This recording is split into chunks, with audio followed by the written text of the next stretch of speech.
আমি বাঙালি, আমি এটা নিয়ে গর্ব করি। আমি যখন বাইরে ছিলাম, আমি আসলে অনেক স্বপ্ন দেখতাম যে একদিন বাংলা ফিল্ম ইন্ডাস্ট্রি হয়তো বিশ্বের অন্য 10টা দেশের মতো মাথা উঁচু করে একটা প্রতিযোগিতা করবে, যেমন কান চলচ্চিত্র উৎসব, তারপরে ফিল্ম এশিয়া, তারপরে বিভিন্ন যে বার্লিন ফেস্টিভ্যাল। আমি অনেকগুলো ফেস্টিভ্যালের সিনেমা বানাইছি এবং বাংলাদেশ হিসেবে আমি গর্ব করতে পারি দু একটাতে আমরা উইনও হয়েছি।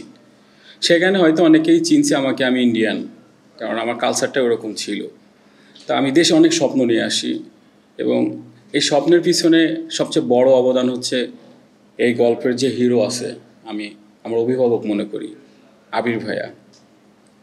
সে বলছে যে কিছু একটা হবে, কিন্তু এই গল্পটা বানানোর আগে আমরা একটা গল্প বানাই। সেই গল্পটাই হচ্ছে এই যে দ্য রিমান্ড। আর এই রিমান্ডটা হচ্ছে বলতে পারেন আমার একটা রাপ কাট বলতে পারি, বা আমার একটা প্র্যাকটিস স্পেস। এখানে আমি প্র্যাকটিস করতেছি, সাথে আছে আশরাফ ভাইয়া, উনি এজ এ সিনিয়র ডিরেক্টর, অনেক সিনিয়র ফিল্ম বানাইছে। আর আমি মূলত বেসিক্যালি হচ্ছে বিজ্ঞাপন বানাই এখন আপু। স্বপ্ন দেখি যে বাংলাদেশের নতুন কিছু বানিয়ে দেখাবো। বাংলাদেশে যারা ফিল্মকে ঘৃণা করে বা একটা নিচু চোখে দেখে যে আমাদের দেশের মানুষ আসলে ফিল্ম বানাতে পারে না, আমাদের দেশের মানুষও ফিল্ম বানাতে পারে। 250-টিরও বেশি ডিজাইন অপশন নিয়ে ওয়ালটন স্মার্ট ফ্রিজ, বোঝে আপনার প্রয়োজন। হয়তো জানে না, যেমন হলিউড স্পেসেও কিন্তু আমাদের দেশের অনেক মেধাবী মানুষজন কাজ করে, এবং ভারতের ফিল্ম দেখে হয়তো আমরা বাহাবা দিই যে তারা অনেক ভালো বানাচ্ছে বা ভালো করছে। আমাদের দেশের মানুষগুলো কিন্তু তাদের ওখানে গিয়ে জব করে। যেমন আমি যে ফিল্ম ইউনিভার্সিটি থেকে পড়ে আসছি, ওখানে বাংলাদেশিরাও আছে, ভারতীয়রাও আছে। বাংলাদেশিরা কিন্তু বিভিন্ন স্পেসে চাকরি করছে, তারা কিন্তু দেশে আসে না আমার মতো, তারা ওখানে রয়ে গেছে, ওখানে থাকছে, তারা কাজ করছে। তো একটা স্বপ্ন নিয়ে এদেশে আসছি ফিল্ম বানাবো, এবং আপনাদের সাপোর্ট দরকার আছে। আর নতুন করে গল্প বলতে চাই, মানুষকে দেখাতে চাই যে আমরাও পারি, বাঙালিরাও পারে। এটাই হচ্ছে স্বপ্ন। আমাদের গল্পটার নাম হচ্ছে দ্য রিমান্ড। আর এই গল্পটা হচ্ছে সমসাময়িক, এবং আমাদের দেশে যা ঘটছে, যা হচ্ছে, এটা সবাই দেখছে। এটা পুরাতন কিছু না বা নতুন কিছু না, এরকমও না। এটা অহরহ চলে আসছে দীর্ঘ 15 বছর যাবৎ।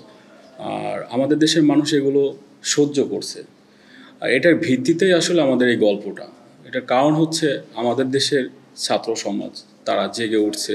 তাদের প্রতিবাদের ভাষা থেকে কিন্তু আমরা একটা নতুন স্বাধীনতা পেয়েছি। আর সেটার কারণে হয়তো আমরা এই গল্পটা আজ বানাচ্ছি।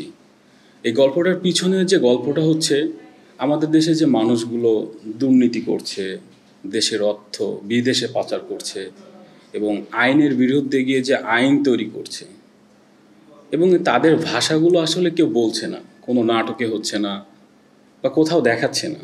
আর সেটাকেই হয়তো আমরা দেখাচ্ছি আমাদের গল্পের মধ্যে। আমি অলিক ফিহান, আমি একজন নির্মাতা। আমি নাটক, সিনেমা এবং বিজ্ঞাপন বানাই। আর আমরা যে গল্পটা বানাচ্ছি, গল্পটার নাম হচ্ছে দ্য রিমান্ড। এটা একটা ওটিটি প্ল্যাটফর্ম বা নিজস্ব একটা প্ল্যাটফর্মে দেখানো হবে। আর এখানে আমাদের দেশের ঘটে যাওয়া কিছু ঘটনাকে দেখানো হবে। এটার অপেক্ষায় আসলে আমরা নিজেরাও, যে আমরা কি বানাচ্ছি, কি দেখাচ্ছি।